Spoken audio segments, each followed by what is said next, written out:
So hello everyone, welcome back to another video. তো finally বরবাদের প্রথম গান দ্বিধা নিয়ে কথা বলবো। তো দ্বিধা ফাইনালি রিলিজ করে গেছে। তো কেমন হলো শাকিব খানের আপকামিং মেগাস্টারের ফিল্ম বরবাদ সিনেমার প্রথম গান দ্বিধা, সেটা কেমন হলো সেটা নিয়ে কথা বলবো। মূলত একটা জিনিস বলে রাখি যে তোমরা যে চ্যানেলে নতুন থাকো তো চ্যানেলটাকে অবশ্যই সাবস্ক্রাইব করে দিও এবং পাশে থাকা বেল আইকনটা অবশ্যই প্রেস করে দিও যাতে নোটিফিকেশনটা সর্বপ্রথম তোমাদের কাছে যায়।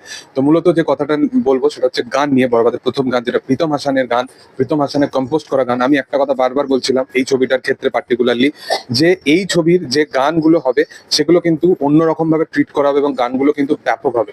কারণ প্রীতম হাসান এমন একজন কম্পোজার, সে কিন্তু অডিয়েন্সের সেই কোর লেভেলটাকে বোঝে এবং সেই কারণবশতই কিন্তু এই গানটা একটা দুর্দান্ত মাফিক একটা গান হয়েছে।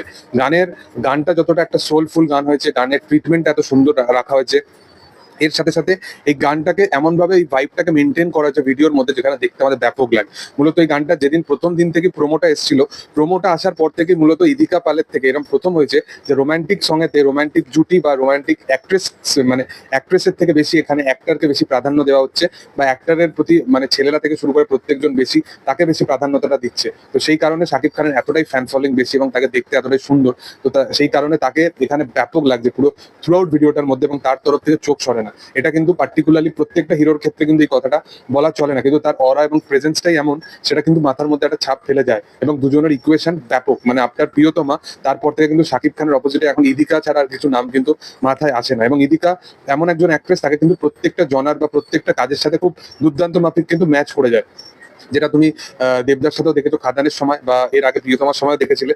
সেই কারণে প্রিয়তমা ইটসেলফ, আমি বারবার বলি যে ছবিটা কিন্তু ইটসেলফ আমার পছন্দ হয়নি, বাট তারপরেও সেই ছবিতে তার ক্যারেক্টারটা কিন্তু মাথার মধ্যে ছাপ ফেলে গেছিল, কারণ তার পারফরমেন্স কিন্তু অনবদ্য ছিল। এবং শাকিব খানের পারফরমেন্স নিয়ে তো কিছু বলারই নেই, সে ডে বাই ডে নিজেকে বিশালভাবে ইমপ্রুভ করছে। এবং এই গানটাও দুর্দান্ত মাফিক একটা গান, গানের যে ট্রিটমেন্টটা রাখা হয়েছে, গানটাকে যেরকম একটা মিউজিক্যালিটির মধ্যে রাখা হয়েছে এবং ভিডিও সংটার সাথে এই গানটা এত সুন্দরভাবে ম্যাচ করেছে, সেটা কিন্তু ব্যাপক।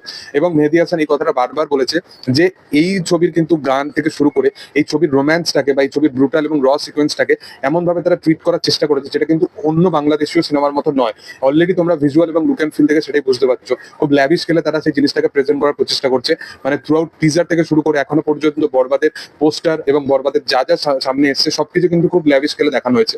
আশা করবো যে সিনেমাটা আপকামিং দিনে তা হবে, এবং হয়তো সম্ভবত আর বেশি দিন যেহেতু বাকি নেই, আইটেম নাম্বারটা হয়তো খুব তাড়াতাড়ি এবার চলে আসতে চলেছে। এবং আইটেম নাম্বারটা নিয়ে বিশাল এক্সাইটেড আছি, কারণ যতটা শোনা যাচ্ছে যে তুফানের থেকেও বেশি মাস লেভেলে এই আইটেম নাম্বারটা রিক্রিয়েট করা হয়েছে, এবং এই ক্যারেক্টারটা আরো ডার্ক ওরিয়েন্টেড ক্যারেক্টার, যেহেতু ওই ক্যারেক্টারটা আইটেম নাম্বারে কি করবে কিছু এখন ভাবনা চিন্তা করা যাচ্ছে না। এবং এই ক্যারেক্টারটা মানে তোমরা একটা জিনিস লক্ষ্য করে দেখো যে প্রথমে খুব র ভাবে দেখালো ক্যারেক্টারটাকে, খুব ডার্ক ওরিয়েন্টেড ভাবে প্রেজেন্ট করলো।